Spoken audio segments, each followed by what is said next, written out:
بسم اللہ الرحمن الرحیم ربنا لا تزغ قلوبنا بعد اذ ہدیتنا وہب لنا من لدنک رحمتا انک انت الوہاب۔ اے ہمارے رب، تو نے ہمیں جو ہدایت عطا فرمائی اس کے بعد ہمارے دلوں کو نہ پھیر، اور خاص اپنے پاس سے ہمیں رحمت عطا فرما۔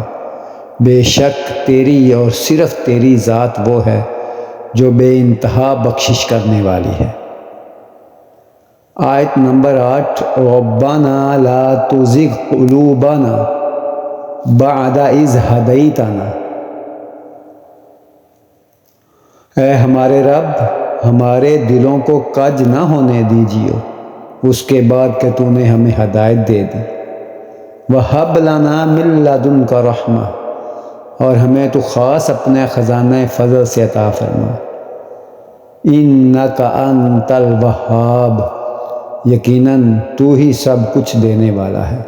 ہمیں جو بھی ملے گا تیری ہی بارگاہ سے ملے گا، جو تیرا ہی فیض حقیقی ہوگا۔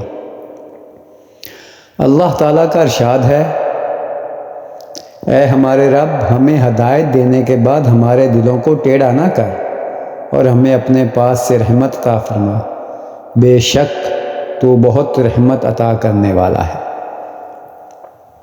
راسخین فی العلم کہ دعا کرتے ہیں کہ یا رسول اللہ صلی اللہ علیہ وآلہ وسلم اور آپ صلی اللہ علیہ وآلہ وسلم کی امت کو اللہ تعالیٰ نے یہ دعا کرنے کا حکم دیا، یا اس دعا کی وجہ یہ ہے کہ اس سے پہلے ان لوگوں کا ذکر فرمایا تھا جن کے دلوں میں کجی ہے، وہ فتنہ جوئی کے لیے آیات متشابہات کے در پہ ہوتے ہیں۔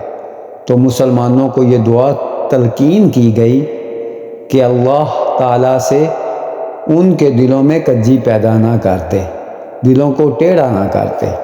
اللہ تعالیٰ کی نسبت میں مذاہب معتزلہ یہ کہتے ہیں کہ اللہ تعالیٰ صرف خیر کا پیدا کرنے والا ہے، شر کا خالق نہیں، اور اہل سنت یہ کہتے ہیں کہ اللہ تعالیٰ خیر اور شر دونوں کا خالق ہے۔ کسی شخص کے دل میں کجی اور گمراہی کو پیدا کرنا شر ہے، اور معتزلہ کے نزدیک اللہ تعالیٰ کی طرف سے ان کی نسبت صحیح نہیں۔ اس آیت میں اہل سنت کی دلیل ہے۔ باقی رہا یہ اعتراض کہ اللہ تعالیٰ نے خود ہی انسان کے دل کو ٹیڑھا کر دیا، تو اب اس کے گمراہ ہونے اور بد عقیدہ اور بد عمل ہونے میں اس کا کیا قصور؟ اس کا جواب یہ ہے کہ جب انسان برائی کا کسب اور قصد کرتا ہے تو اللہ تعالیٰ اس کے دل میں برائی پیدا کر دیتا ہے۔ انسان کا سب ہے اور اللہ خالق ہے۔ جب انسان کج روی کا کسب اور قصد کرتا ہے تو اللہ تعالیٰ اس کے دل کو ٹیڑھا کر دیتا ہے۔ اس کی وضاحت اس آیت سے ہوتی ہے۔ ترجمہ: پھر جب انہوں نے کج روی اختیار کی تو اللہ نے ان کے دل ٹیڑھے کر دیے، اور اللہ فاسق لوگوں کو ہدایت نہیں دیتا۔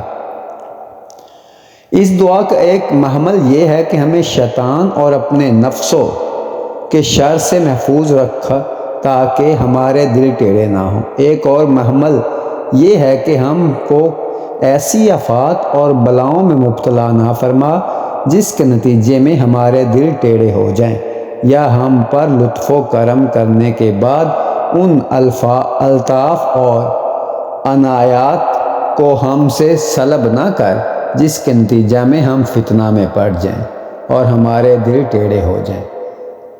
بکثرت احادیث میں ہے کہ نبی کریم صلی اللہ علیہ وآلہ وسلم یہ دعا فرمایا کرتے تھے، اے اللہ، ہمارے دلوں کو اپنے دین پر ثابت قدم رکھ، اور اس آیت کی تلاوت فرماتے تھے، اے ہمارے رب، ہمارے دلوں کو ٹیڑھا نہ کر۔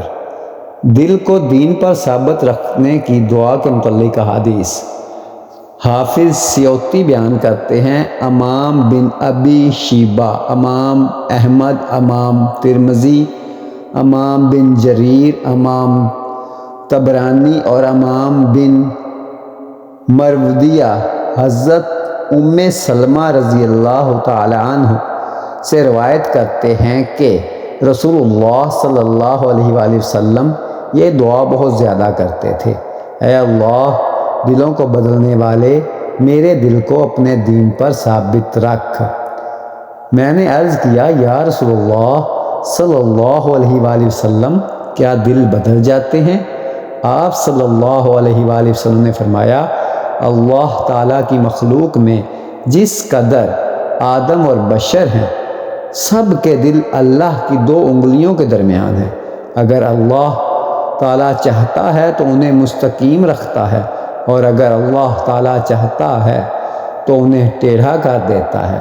تو ہم اپنے اللہ سے، جو ہمارا رب ہے، یہ سوال کرتے ہیں کہ وہ ہمیں ہدایت دینے کے بعد ہمارے دلوں کو ٹیڑھا نہ کرے، اور ہم یہ سوال کرتے ہیں کہ وہ خاص اپنے پاس سے ہمیں رحمت عطا فرمائے، بے شک وہ بہت عطا کرنے والا ہے۔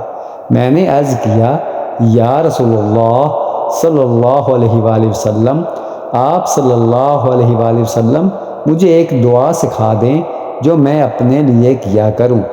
آپ صلی اللہ علیہ وآلہ وسلم نے فرمایا: تم یہ دعا کیا کرو: اے اللہ، محمد صلی اللہ علیہ وآلہ وسلم نبی کے اللہ، میرے گناہ کو بخش دے، میرے دل کے غلیظ کو دور کر دے، اور جب تک تو مجھے زندہ رکھے، مجھے گمراہ کرنے والے فتنوں سے اپنی پناہ میں رکھ۔ امام بن ابی شیبہ، امام احمد اور امام بخاری نے لادب مفرد میں، امام ترمذی نے سند حسن کے ساتھ، اور امام بن جریر نے حضرت انس رضی اللہ عنہ سے روایت کیا ہے کہ رسول اللہ صلی اللہ علیہ وآلہ وسلم یہ دعا بہت زیادہ کرتے تھے: اے دلوں کے بدلنے والے، میرے دل کو اپنے دین پر ثابت رکھ۔ ہم نے عرض کیا: یا رسول اللہ صلی اللہ علیہ وآلہ وسلم، ہم آپ پر اور جو کچھ لے کر آئے اس پر ایمان لا چکے ہیں، کیا اب آپ صلی اللہ علیہ وآلہ وسلم کو ہمارے متعلق کوئی خطرہ ہے؟ آپ صلی اللہ علیہ وآلہ وسلم نے فرمایا: ہاں، تمام دل اللہ کی انگلیوں میں سے 2 انگلیوں کے درمیان ہیں، اور وہ ان کو بدلتا رہتا ہے۔ امام حاکم نے تصحیح سند کے ساتھ، اور امام بہقی نے شعب الایمان میں حضرت ابو عبیدہ بن جراح رضی اللہ تعالیٰ عنہ سے روایت کیا کہ رسول اللہ صلی اللہ علیہ وآلہ وسلم نے فرمایا: ابن آدم کے دل چڑیا کی طرح دن میں 7 مرتبہ الٹ پلٹ ہوتے ہیں۔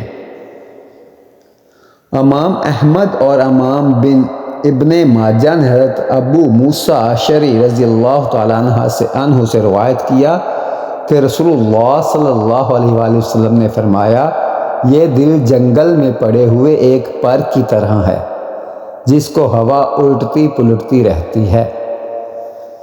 تو اللہ تعالیٰ سے دعا کرنی چاہیے کہ اللہ پاک ہمیں اپنے دین اور اپنے پیارے محمد صلی اللہ علیہ وآلہ وسلم کے دین عمل پر، ان کے حکم پر اپنی زندگی بسر کرنے کی توفیق عطا فرمائے، اور ہمیں ہماری زندگی کو دین اسلام کے عین مطابق ڈالنے کی توفیق عطا فرمائے۔ آمین ثم آمین۔ جزاک اللہ خیرا۔